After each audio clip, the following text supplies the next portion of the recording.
नमस्कार।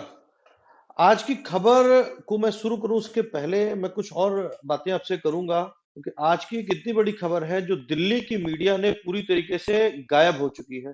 दिल्ली की मीडिया चाहे वो इलेक्ट्रॉनिक मीडिया हो या प्रिंट मीडिया हो, ज़्यादातर इलेक्ट्रॉनिक मीडिया में तो है ही नहीं और प्रिंट मीडिया के में भी ज़्यादातर प्रिंट मीडिया के जितने भी बड़े अखबार छपते हैं, दिल्ली से जो अखबार छपते हैं, उनमें भी ये खबर पूरी तरीके से गायब है। खबर की चर्चा मैं आगे करूँगा, लेकिन पहले एक छोटी-सी चर्चा आपसे कर लेता हूँ।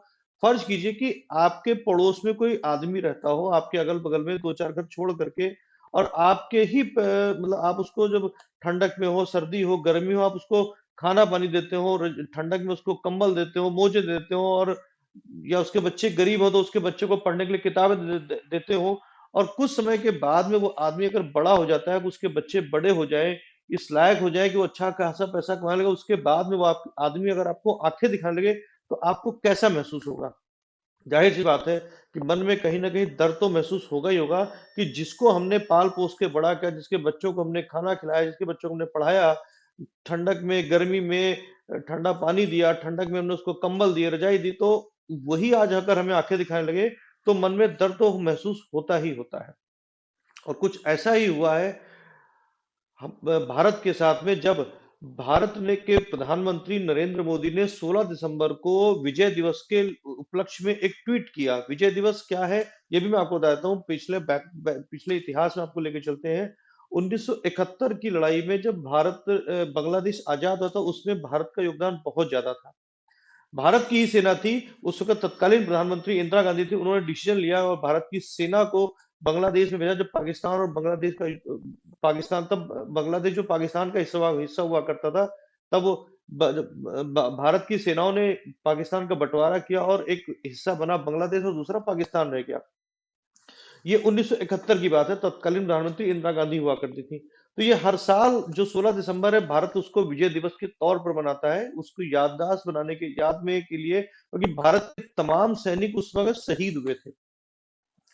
16 दिसंबर की बात अगर बात करें, क्योंकि ये 1971 से लेके 2023 तक हर साल 2024 में भी मनाया गया।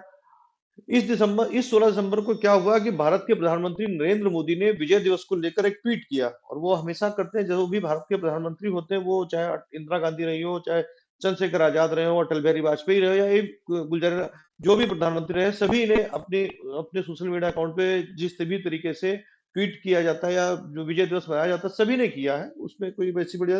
भारत के प्रधानमंत्री ने ट्वीट किया, उन्होंने ट्वीट लिखा टुडे, ये 16 दिसंबर 2024 को ट्वीट किया गया। Today on Vijay Divas, we honor the courage and sacrifice on the brave soldiers and who contributed to India's historic victory in 1971. Their ये ट्वीट जो मैं पढ़ रहा हूँ आपकी स्क्रीन पे भी लगाया जा रहा है।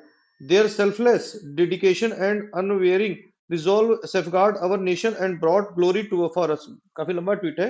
मतलब उनका कहने का मतलब ये था कि 1971 में जो भारत की बांग्लादेश की लड़ाई में भारत के जो सैनिक शहीद हुए थे, उनके सम्मान में विजय दिवस मनाया जाता है और ये थी बात। इस बात को बांग्लादेश को इस समय इतना बुरा लगा कि ये ट्वीट प्रधानमंत्री ने किया था सोमवार को, यानी 16 दिसंबर को सुबह 10 बजे के आसपास। मैं टाइम बताता हूँ किस वक्त किया था। 16 दिसंबर को उन्होंने किया था 9:27 पे। मंगलवार को यानी सुबह लगभग 5 बजे के बाद में कुछ लोगों ने बांग्लादेश के कुछ मंत्रियों ने सोमवार को रात में किया। मंगलवार को सुबह 5 बजे से इस ट्वीट का विरोध होना शुरू हो गया बांग्लादेश के अंदर। वही बांग्लादेश जिसको भारत ने आजाद करवाया था 1971 में, भारत के तमाम सैनिक उसमें शहीद हुए थे। तो बांग्लादेश की तरफ से ये ट्वीट लिखा गया कि I strongly condemn and protest against prime minister Narendra Modi misleading statement on December 6। ये भी ट्वीट हम लगा रहे हैं आपकी अपनी स्क्रीन पर, आप पढ़िएगा आराम से। ये ट्वीट है राजीव जफर चौधरी की तरफ से। मैं स्क्रीन दिखा रहा हूँ आपको, जफर चौधरी की तरफ से ट्वीट है और ये कहते हैं कि ये अपने ट्वीट में लिखते हैं, I strongly condemned and protest against prime minister Narendra Modi misleading statement on December 16 Bangladesh victory day. His remarks not only misrepresenting the historical significance on this day, but also undermine the sacrifice made during our liberation war, discrediting और इस type से काफी लंबा tweet है। और इन्होंने नीचे उसके जो अपना ट्वीट लगाया है, उसके नीचे प्रधानमंत्री नरेंद्र मोदी का जो ट्वीट था उसको भी ट्वीट किया। मतलब इनका कहने का तात्पर्य, एक छोटी शब्द में बता दूं, इनका कहने का तात्पर्य है कि भारत ने जो बांग्लादेश की लड़ाई हुई थी उसमें भारत ने सहयोग किया था, भारत का कोई भी योगदान नहीं था। तो मैं सबसे पहली बात तो बांग्लादेश का तो चलिए ठीक है, जो उन्होंने किया वो अपनी जगह बात है। सबसे बड़ा सवाल मेरे को आज भारत की जो दिल्ली में मीडिया बैठी हुई है, चाहे वो प्रिंट मीडिया हो या इलेक्ट्रॉनिक मीडिया हो, आज चूँकि आज 18 दिसंबर है, ये 17 दिसंबर का ट्वीट है। अगर प्रिंट की बात करें, तो प्रिंट में 18 दिसंबर के अखबारों में ये खबर आनी चाहिए थी और दिल्ली के जितने भी बड़े अखबार मीडिया हाउसेज़ हैं, चाहे वो मैं किसी का नाम नहीं लेना चाहता आज की तारीख में, क्योंकि किसी भी बड़े अखबार में ये खबर पूरी तरीके से गायब कर दी गई है। मतलब इतनी बड़ी खबर कि बांग्लादेश हमारे प्रधानमंत्री की बेइज्जती कर रहा है, उसके ट्वीट पर आप उनके ट्वीट पर आपत्ति जता रहा है और ये खबर किसी भी मीडिया संस्थान ने लगाने की जहमत नहीं समझी।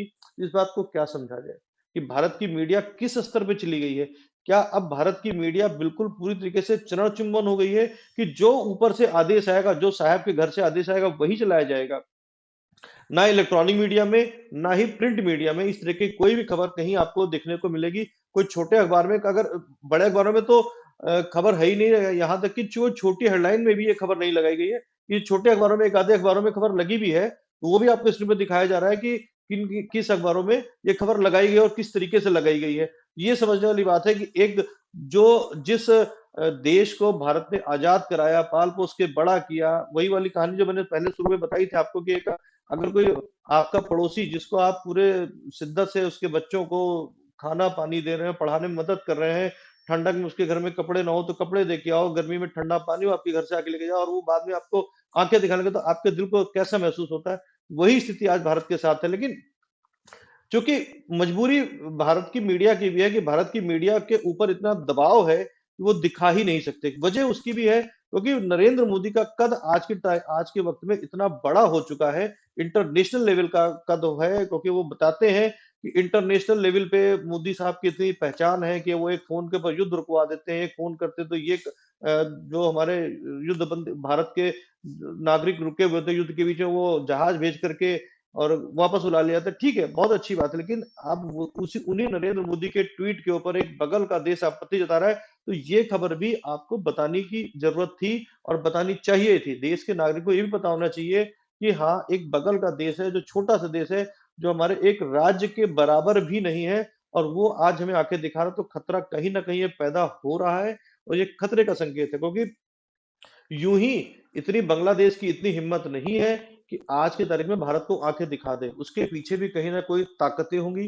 तभी वो इतनी हिमाकत जुटा जुटा पा रहा है कि वो भारत को आंखें दिखाने की उसने हिम्मत जुटाई और ये पहला अभी वाकया है। अगर इसको अभी शुरुआती दौर में दबा लिया गया तो ठीक है, वरना हो सकता है कि आने वाले समय में ये और कुछ आगे बढ़े, कुछ और स्थितियां बने। मेरी तो गुजारिश सिर्फ यही रहेगी सभी मीडिया कर्मियों से, जो भी मीडिया संस्थान है दिल्ली के या इलेक्ट्रॉनिक मीडिया है या प्रिंट मीडिया है, कम से कम एक बार अपने चैनल के ऊपर, अपने अखबार में इस खबर को ज़रूर लगाएँ। इतना भी चरण-चुंबन ना बन जाए सरकार के कि आप देश की खबर से भी दूर होते जाएँ।